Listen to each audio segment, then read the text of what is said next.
In the video about George Lucas and the Force, we talked about how powers and abilities make characters cool, but weaknesses make them interesting. Weaknesses give characters something to overcome in themselves, and something that we can visually see being improved upon, or worsened, depending on the character or story, as the character goes through their struggle. But what do you do about a character that is defined by multiple strengths? That was the challenge tossed to the writers of 1982's Conan the Barbarian. You know, these two hacks. I wonder if they ever made it in showbiz. The character of Conan the Barbarian was created by Robert E. Howard and goes back to the pulp magazines of the 1930s. He first appeared in Weird Tales and has been kicking around ever since in comics, movies, cartoons, role-playing games, video games, and books. He's all brawny this and sinewy that, incredibly strong and durable, and an expert at combat. Not exactly someone we'd associate with having weaknesses. So along comes the 1982 movie. The writers can't count on the audience knowing much of Conan's backstory. For much of the audience, this will be their only or first exposure to the big guy. Plus,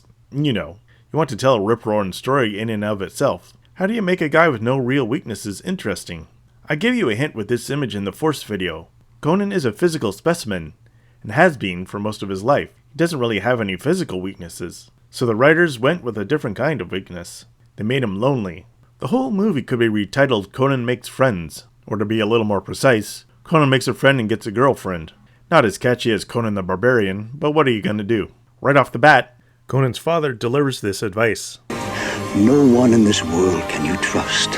Trusting no one is a good way to end up alone. Then, Conan is orphaned. Dad gets it, Mom gets it, his whole village gets it. As a child, Conan is lashed to the wheel of pain where, over time, the other children drop off until he's completely alone. And then, when he's all big and jacked, he's tossed into a fighting pit, alone, to face a scary dude. He becomes a ferocious and successful pit fighter. He's worshipped in a way, but he's still alone. He has fans instead of friends. And then, he's even given the old heave-ho by his owners. All alone, he's tempted by the sexy witch. It's a heck of a temptation for a lonely guy. But he manages to overcome the witch, and as a reward, he makes his first friend since childhood, Subutai. It gets even better because he hooks up with Valeria, the queen of the bandits. What a lucky guy.